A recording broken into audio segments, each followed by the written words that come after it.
Bonjour tout le monde, on se retrouve pour le second épisode qui va revenir sur la situation au Pakistan. Cela avait été brièvement évoqué lors de la précédente vidéo que vous pouvez voir ici. Actuellement, le pays est frappé par plusieurs crises, politiques, économiques et climatiques. Déjà, nous allons faire un rapide tour d'horizon sur ce pays de 220 millions d'habitants. Le pays est sous influence britannique depuis le XVIIe siècle et devient finalement une colonie de la couronne en 1857. Le pays obtient son indépendance le 14 août 1947, soit un jour avant celui de l'Inde. Cette date est extrêmement sombre, car les divisions entre musulmans et hindous, attisées notamment par les Britanniques, sont très fortes. La partition entre l'Inde et le Pakistan entraîne des exodes massifs et des affrontements entre les deux communautés. On estime que durant cette période, environ 300 000 à 500 000 personnes sont tuées et 10 à 15 millions de personnes fuient pour rejoindre le bon pays. Par rapport à la population de l'époque, cela veut dire qu'une personne sur 1000 fut tuée. Ce rapide récapitulatif réalisé, revenons à la situation actuelle du Pakistan et faisons un bilan de situation. Premier facteur, l'indice démocratique. Pour faire simple, cela permet de définir l'ouverture démocratique des institutions, la liberté d'expression ou encore le système de vote. Le Pakistan est en bas avec une note de 4.3 sur 10. Ce pays est donc considéré comme une sorte de démocratie autoritaire, plus autoritaire que démocratique. À cela s'ajoute, selon Transparency International, un score de corruption en 2020 de 31 sur 100. Petite astuce, plus vous êtes proche de zéro, moins c'est bon, et là on est clairement dans le bas du tableau. La liberté de la presse, identique. Clairement, le pays est mauvais élève avec un score de 37.99 sur 100 selon Reporters sans frontières. Pour rajouter une petite idée sur la chose, entre 1994 et 2022, 96 journalistes ont été tués dans le pays. Enfin, et c'est un ratio difficile à estimer, mais entre 24 et 40% de la population vit sous le seuil de pauvreté. Donc on résume, le Pakistan est une démocratie autoritaire à forte corruption avec une importante pression sur la liberté de la presse et dont une très grande partie de la population vit sous le seuil de pauvreté.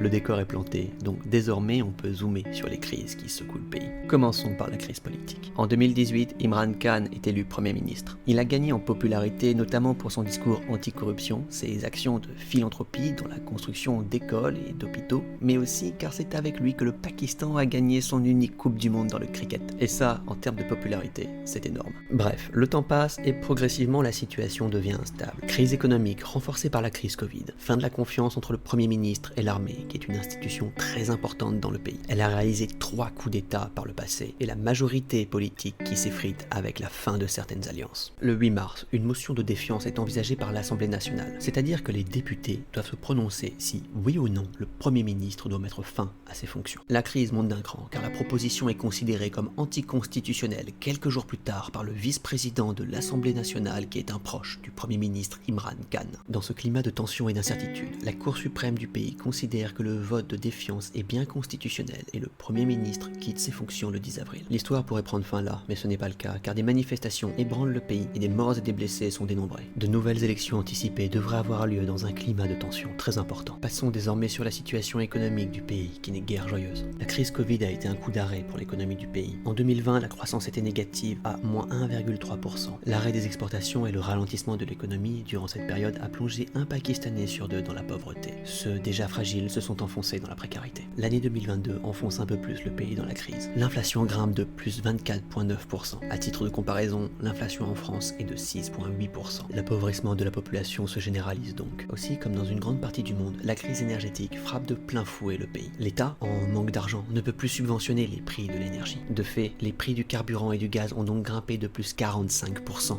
depuis le mois d'avril. À cela s'ajoutent des coupures de courant pouvant aller jusqu'à 12 heures par jour. Ces coupures mettent partiellement à l'arrêt les industries textiles qui pèsent pour 60% des exportations du pays. C'est donc un cercle vicieux. Le pays manque d'argent, donc les énergies ne sont plus subventionnées, donc les entreprises sont partiellement à l'arrêt, donc le pays produit moins de biens et donc moins d'argent rentre dans les caisses de l'État. Enfin, la dernière et plus importante crise qui se conjugue aux 2 précédentes est la crise climatique. Elle frappe de plein fouet un Pakistan sous tension politique avec une population de plus en plus en détresse économique. Théoriquement, le pays est touché par 3, voire 4 moussons chaque année. Cette année, c'est 8 moussons qui se sont abattus sur un sol desséché par une canicule pouvant atteindre jusqu'à 51 degrés sur certains territoires du pays. À cela s'ajoute la fonte accélérée des glaciers. Le pays en dénombre 7200. Les fleuves ont débordé et des torrents de boue ont rasé des centaines de villages. Le bilan actuel et qui va s'alourdir dans les semaines qui arrivent est le suivant. La moitié du pays est sous les eaux. 1350 morts sont dénombrés. 5 millions de personnes déplacées. 900 000 animaux tués. 80 hectares de terres agricoles sous les eaux. 1 million de maisons détruites. 200 120 ponts détruits, 10 milliards de dollars d'infrastructures balayées. Le pays demande une aide internationale pour sauver ce qui peut l'être. Et secourir les personnes est difficile en raison des routes impraticables. Ainsi donc, le Pakistan est percuté par plusieurs crises qui s'entremêlent. Le domaine politique est dans une situation de confusion et de confrontation. L'économie est chancelante et a été fragilisée par la crise Covid, puis par l'inflation et l'explosion du prix d'énergie. La crise climatique pourrait être le coup de grâce à une nation dans la tourmente. Et voilà, c'est la fin de ce second épisode. Merci de m'avoir écouté et j'espère que vous l'avez apprécié. N'hésitez pas à vous abonner pour ne pas manquer les prochaines vidéos. Likez, commentez si vous avez aimé et je vous dis à bientôt pour un prochain épisode.